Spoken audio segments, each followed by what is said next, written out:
Aujourd'hui, découvrons ensemble la toute première histoire de l'humanité. Adam et Ève, créés par Dieu dans le Jardin d'Éden. Une histoire qui nous enseigne l'amour de Dieu, mais aussi la gravité du péché et la promesse du salut. Au commencement, Dieu créa le ciel et la terre. Jour après jour, il mit de l'ordre dans le chaos. La lumière, le ciel, la mer, les plantes, le soleil et la lune, les étoiles, les oiseaux, les poissons, les animaux. Le sixième jour, Dieu dit, « Faisons l'homme à notre image. » Il forma Adam avec la poussière du sol et souffla en lui un souffle de vie. Adam devint un être vivant. Puis Dieu planta un jardin magnifique, l'Éden, rempli d'arbres splendides et de rivières claires. Dieu plaça Adam dans le jardin d'Éden pour le cultiver et le garder. Il lui donna une liberté totale, mais aussi un commandement. Tu peux manger de tous les arbres du jardin, mais de l'arbre de la connaissance du bien et du mal, tu n'en mangeras pas, car le jour où tu en mangeras, tu mourras. Dieu vit qu'Adam était seul et dit, « Il n'est pas bon que l'homme soit seul. Je vais lui donner une aide qui lui corresponde. » Alors Dieu plongea Adam dans un profond sommeil. Il prit une de ses côtes et forma une femme, Ève. Quand Adam la vit, il dit, « Voici l'os de mes os et la chair de ma chair. » Adam et Ève vivaient dans l'harmonie parfaite, sans honte et sans peur. Mais un jour, un serpent rusé s'approcha d'Ève.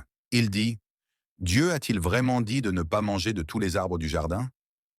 Ève répondit, « Nous pouvons manger des fruits, sauf celui de l'arbre au milieu du jardin. Dieu a dit que si nous en mangeons, nous mourrons. » Le serpent répondit, « Vous ne mourrez pas. Dieu sait que si vous en mangez, vos yeux s'ouvriront et vous serez comme lui, connaissant le bien et le mal. » Alors Ève regarda le fruit. Il paraissait beau, désirable et sage à manger. Elle en prit et en mangea. Puis elle en donna à Adam, qui en mangea aussi. Aussitôt, leurs yeux s'ouvrirent. Ils se rendirent compte qu'ils étaient nus. Pleins de honte, ils cousirent des feuilles pour se couvrir. Le soir venu, Adam et Ève entendirent la voix de Dieu qui se promenait dans le jardin. Effrayés, ils se cachèrent. Dieu appela, « Adam, où es-tu » Adam répondit, « J'ai eu peur parce que je suis nu et je me suis caché. » Dieu demanda, « As-tu mangé du fruit que je t'avais interdit ?»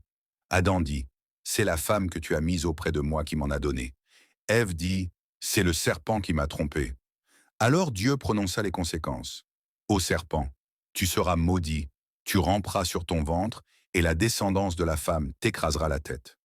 À la femme, tu enfanteras dans la douleur, et ton mari dominera sur toi.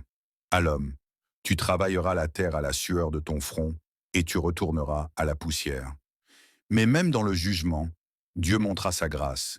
Il fit des vêtements de peau pour couvrir Adam et Ève. Dieu chassa Adam et Ève du jardin d'Éden, pour qu'ils ne puissent pas manger de l'arbre de vie et vivre éternellement dans le péché. À l'entrée, il plaça des anges avec une épée flamboyante pour garder le chemin de l'arbre de vie. Ainsi commença l'histoire de l'humanité, créée parfaite, mais tombée dans le péché à cause de la désobéissance. Pourtant, Dieu n'a pas abandonné l'homme. Dès le début, il a promis un sauveur qui viendrait écraser la tête du serpent. Cette promesse s'accomplit en Jésus-Christ. L'histoire d'Adam et Ève nous rappelle que nos choix ont des conséquences, mais aussi que Dieu est fidèle et plein d'amour.